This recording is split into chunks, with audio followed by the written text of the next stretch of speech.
Why would an atheist son become a Christian fundamentalist? Or why would a good Catholic girl decide that she really is an atheist? In this video review, I discuss the topic of why some people leave religion and why others become religious.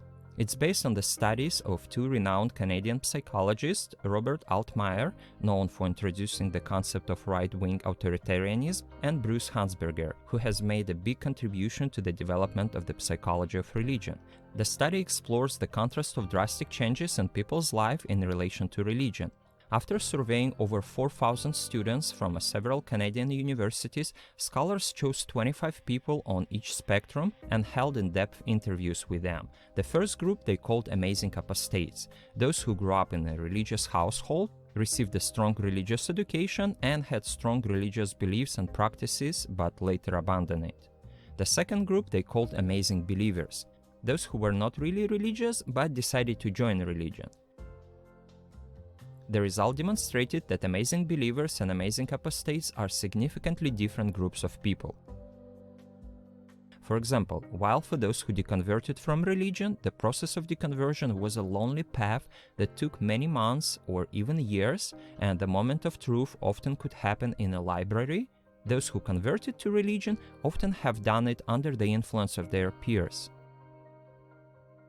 It often could happen spontaneously, sometimes in bars or at funerals, and they turned to religion not because reason gave them no choice, but because conversion solved big emotional problems.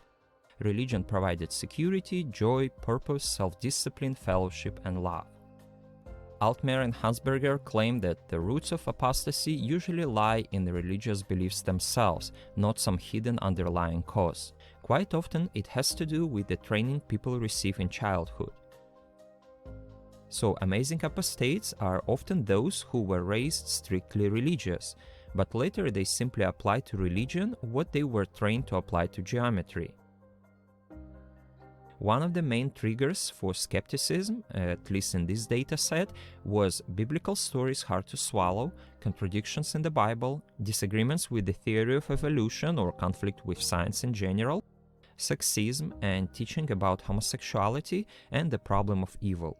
Those were some of the main reasons why people eventually got skeptical about Christianity. Please also remember that this study was conducted in the late 1990s. Today we have more data and works on apostasy. Among others, you may check these books. Each of them focuses on a specific group of apostates. Some focus on ex-Mormons, some on ex-Muslims, or non-believing Jews, African Americans, and other groups like non-believing clergy.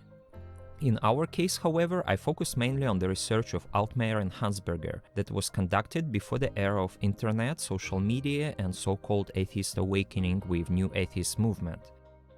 Altemeyer and Hunsberger concluded, while amazing apostasy is undoubtedly caused by many factors, two general causes stand out at this point. First, the religious training itself produces a strong valuing of truth and integrity, values children will not sacrifice for the family religion if it fails their test. This means that the parents themselves, while giving their children a religious education, taught them, no matter what and above all, to value the truth. The most important thing is the truth. Therefore, if at some point in time they come to conclusion that their religion is not true, then they will abandon it. The second factor they notice is next. Being bright may encourage some students to find flaws in their religion and make them more confident in their judgment. That is, the smarter the students are, the more likely they are to ask provocative questions about their religion, and when they come to certain conclusions, they are more likely to trust their judgments and not just follow what elders are saying. As the authors concluded, the amazing apostate simply applied to religion what he was trained to apply to geometry. In other words, in case of amazing apostates, reason gave them no choice. As former Pentecostal pastor Jerry DeWitt noticed, people do not choose to be an atheist, they realize they are. So, amazing apostates almost always change because they felt intellectually compelled to do so. They found too many inconsistencies, too many unprovens, too many implausibilities, and also too much sexism and too much unfairness to base their lives any longer on what they came to see as a pack of fables. They had an unusual drive for the truth and personal integrity. Interestingly, Altemeyer and Hunsberger noticed that Amazing Apostates were focusing and concerned more with intellectual component of their religion, not much with the emotional issues. While the problems that came up most often in most students' mind were emotional issues like what happens to us when we die, the death of a loved one, or the problem of evil. On the contrary, the future apostates were not focusing on them. Instead, the things that bothered them tended to arise in the realm of ideas. For example, authors write, "The validity of the Bible ranked close to last among the questions asked by the overall sample, and few reported spotting contradictory teachings. Basically, the amazing apostates of the future were working from a different page than most other teenagers were. They were examining the truth of their religion. This way, authors claim that they almost never abandon religion or faith for emotional reasons. It has to do with logic. On the contrary, Altemeyer and Hunsberger notice that amazing believers appear to have accepted Christianity not because reason gave them no choice, but because conversion solved big emotional problems. Religion provided security, joy, purpose, self-discipline, fellowship, and love. When the emotional salvation was absent in amazing believers, so was dedication. It means that amazing believers almost always convert for social reasons, but not to learn about religion. It wasn't an intellectual drive or curiosity. For instance, you've lost your close friend or relative, or someone committed suicide. This type of emotional stress might set out on a religious track. Also, often it happens under the influence of someone in your circles. In contrast, the authors state that almost none of amazing apostates was converted by their peers or anyone else. It is always a lonely individual internal struggle with an attempt to find truth and understand their faith logically. Marshall Brooks agrees. He claims that Mormons leave church not because, as some biasly suggest, they were never true believers. Vice versa, they were very dedicated believers.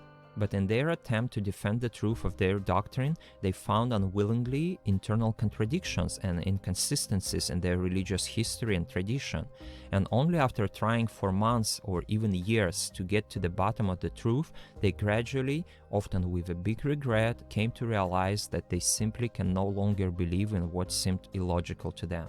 Some sociologists of religion, such as Jesse Smith, suggest to divide this long and lonely process into 4 stages.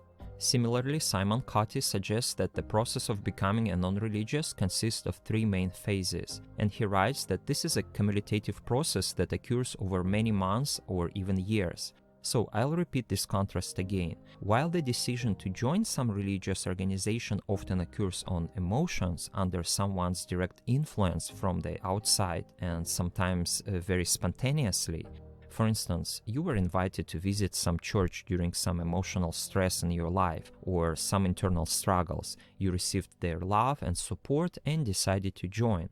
Often it doesn't really matter to you whether there is truth here or not. The main thing is that you feel good here. You feel that it solves your specific emotional needs. On the other spectrum, we have a lonely individual who for a long period of time wants to logically understand their belief system. One more trigger for leaving your religion might be intolerance toward various groups. Robert Putnam, the author of Bowling Alone and Our Kids, The American Dream in Crisis, states in his interview to PBS NewHour, "All Americans, even among the most religious Americans, young people are much more tolerant of homosexuals.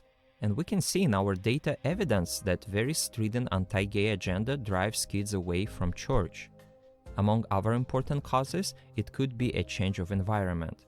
For example, according to Brooks, many young Mormon males lose their faith during their mission. While proselytizing outside of their comfortable life within the community, they are often challenged and confronted by smart people who question their faith and make them raise provocative questions that they were never dared to ask before.